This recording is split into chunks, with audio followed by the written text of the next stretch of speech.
Hi there, and welcome to this workshop on APA 7. This is for APA Beyond Citations, so this is more of our advanced workshop. I am from the Writing and Communication Center, and this is an abbreviated version of a workshop that we've offered through the library's workshop series over Zoom. So, who uses APA? So APA stands for the American Psychological Association. It's a style used in the sciences, social sciences, and psychology field, among others. And so why use it? Like any style guideline, APA style exists to provide consistent formatting expectations so that professionals, students, educators, and others in those disciplines can know what to expect, where to find specific information, and how to document research and resources. Of course, it was formulated for some specific concerns of psychology and related disciplines. That's why there are different citation styles and different style manuals out there, because they were created to cater to some specific needs and concerns for the group of people who use it. And so it offers a standardized citation and publication style. So what are we going to focus on today? So again, I'm not going to talk about citation. So I'm not going to talk about in-text or references. I'm going to talk about instead some of the fundamental things you might need to know if you're writing longer term in APA 7. So a few notes about the different sections you may have in an APA paper and some how it's structured, some formatting guidelines, a few grammar and style preferences, and some other miscellaneous tips. So there are 4 primary sections of an APA style paper. We'll briefly go over these. In general, you'd want to ask your professor if you're writing an APA for your class, you may want to ask your professor to be more specific about what they're asking for. Not every assignment is going to need all of these things, but generally each major section of your APA paper should start on a new page, and these are the major sections I'm showing you. So first the title page, then the abstract. An abstract is a lot of times going to be optional depending on what you're working on, but an abstract usually follows the title page on its own page, and it's a 150 to 250 word summary of the paper. And then of course you'd have your paper, the main body, and then often you're going to divide it into different sections. And with the exception of an introduction, because we know the introduction is first, so you don't need to label it. With the exception of that, you would generally label the other sections using APA headers and subheaders. And so I will talk about how to create those headers and subheaders in a minute, but just showing you that generally your main paper might include, especially if it's a research paper, may include sections like this, like your method, your results, your discussion. And then at the end, you would include your references. But note that APA has some guidelines for where to put some of the other elements of your paper that you might be using. For example, if you've got some explanatory footnotes, those may go after the references. If you're using tables and figures, it's up, in many cases, it'll be up to you whether or not you include those at the end after your references, or you include those in your text. It's going to depend on where it would make the most sense for your readers.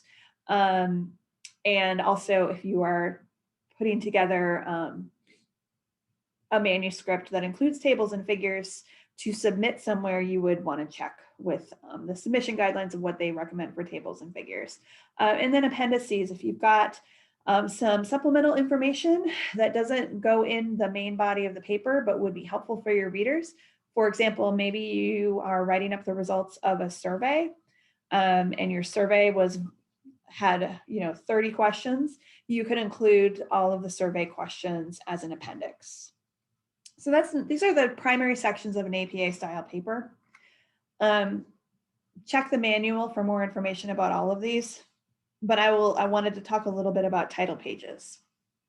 So the APA didn't used to have specific guidelines for student papers, but now they do. So this is an example of a title page for a student paper. So student title pages would include page number in the header, And that's the only thing to include in the header. And then the title of the paper using title case, bolded, and it's about 1/4 of the way down. And then if you've got your paper set up to be double spaced, you can just hit enter twice and get to this line here where you put in your name. It's optional to put in your major and your university, but you could include that. And then your course information, your professor's name and the date. So that's for the student title page. If you are not sure whether or not you should be formatting your paper using the student title page or using the professional title page, just ask your professor. So this is what a professional title page looks like. So it's different from the student page. It includes a header that has a shortened version of your title if your title's too long for the header. That is in all caps.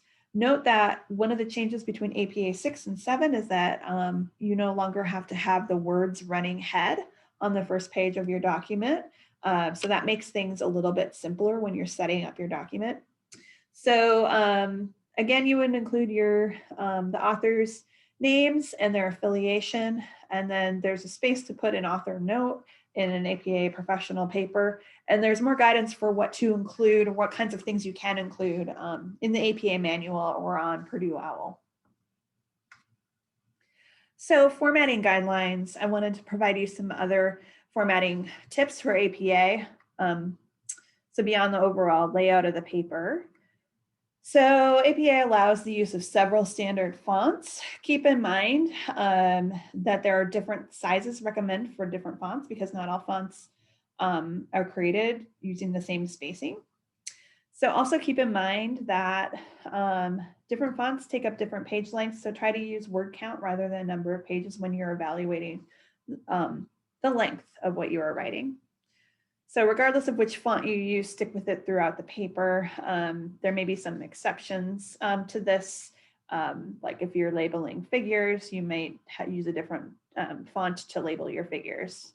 So with respect to spacing and layout, these guidelines, double space throughout, no extra space between paragraphs, 1-inch margins, indenting each paragraph and left aligning your main text. These are things that would apply to the body of your paper. So some specific sections like your abstract or references may have different guidelines for indentations and formatting. So always double check with APA for those things. And then how many spaces do you type after a period? So if you said 2 spaces, you should know that APA 7 has ruled on this. And they now recommend 1 space after a period. And most major styles are now recommending 1 space after a period. Your writing may look outdated if you put 2 spaces in. I know many of us learned to type putting 2 spaces after a period, and that kind of harkens back to a time when manual typesetting required us to use 2 spaces because otherwise it was hard to visually indicate a full stop. But time and technology has has addressed that, and so you do need to break that habit if you're still into that habit, and if you don't think that you can break that habit, the good news is that you can also use the search and replace feature in Microsoft Word to look for all instances of a period and 2 spaces and replace it with 1. Keep in mind if you're doing that to look for any other instances of punctuation like an exclamation point or a question mark where you may need to change up your spacing as well. So that was another big change from APA 6 to APA 7. Okay, so I mentioned APA headings, that APA had some specific guidelines for dividing your paper into sections and subsections. So APA encourages the use of headings. They serve as signposts for the reader throughout the paper. Some papers will require no special headings other than title and reference page headings, but longer papers will likely require labeled subsections. So APA has guidelines for levels of headers, up to 5. And so think of these as how you might outline your paper. So if you think of all the different kind of sections that you would, major sections that you would include in your paper. So use your own judgment for subheadings. Think of headings like an outline. If you use subheaders below level 1, you should have at least 2 per section or subsection. And so APA has guidelines for this. So all of your major level 1 headings would be centered, boldface, title case, and then it goes on from there down to 5 levels. So here's an example. So on the left, we've got kind of an outline of what the method and results section of this paper would include. And so, so underneath the section for method, we're going to talk about the site of study, the participant population. And then within participant population, we've identified 2 more categories. So we're using level 3 headers for patients with overnight stays and patients with outpatient procedures. And then on the outline here, we see that the results section, we've also identified areas where we could have even level 4 and level 5 headings. So just be strategic. These are signposts for your readers. These will help us better make sense of your writing. And you do have to, it's beyond just being consistent. You do have to be consistent with what APA is recommending for their different levels of headings. So this is important in longer papers for sure. Okay, so APA, grammar and style. So the standard conventions of grammar would apply in APA just like they do in any other style. APA has a few guidelines about specific aspects of grammar usage. So for example, pronouns. Generally, APA allows first person pronouns. It lets the reader know who's making the statements. It helps avoid the awkwardness that comes from referring to yourself in the third person. However, this may vary by program. So pay attention to any specific preferences in your own discipline.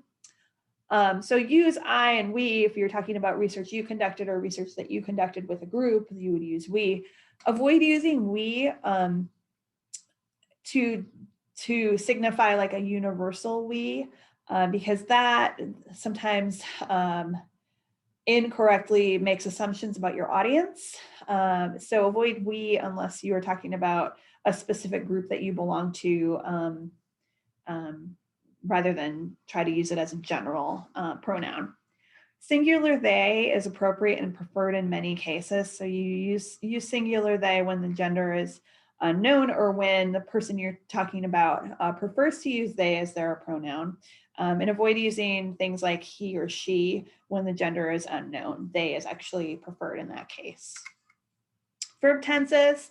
So when writing a paper that includes research experiments or case studies or observations, verb tense can get tricky.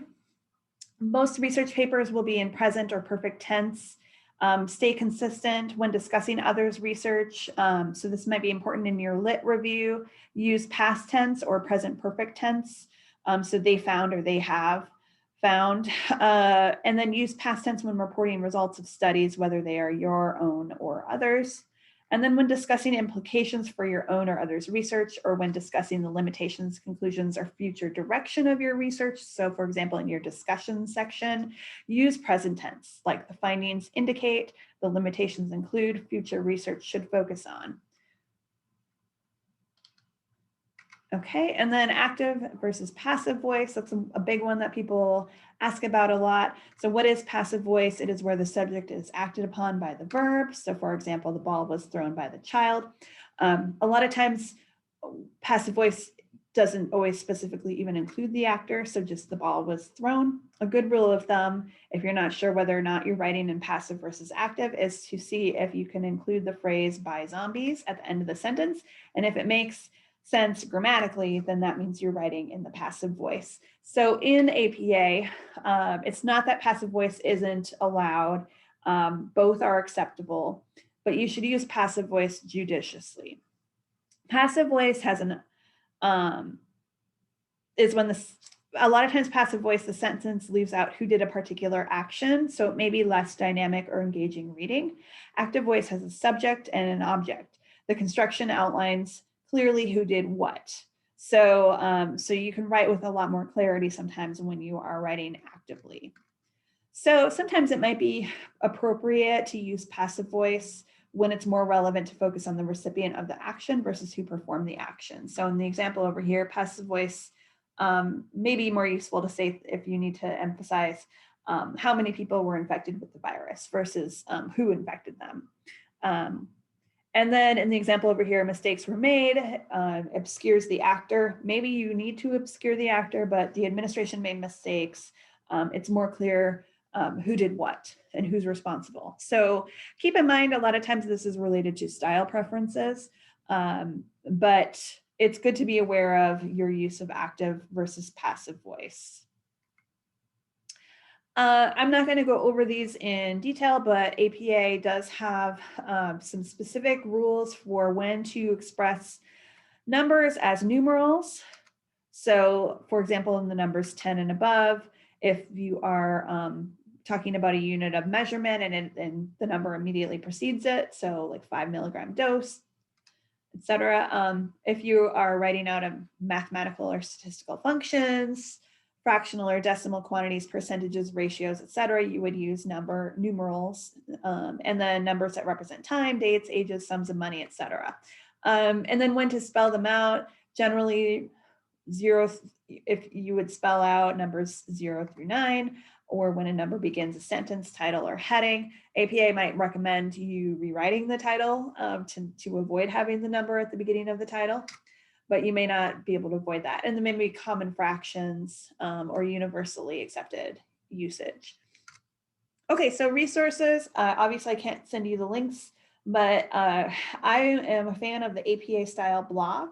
I believe you can just find it by Googling APA style blog. It is put out by the APA, so you're going directly to the source. Oftentimes, if I'm looking for something in the manual and I can't find it, I'll type my question into the APA style blog's search line, and not only will I find a great blog post about my question, it will also refer me back to the section in the manual that I need.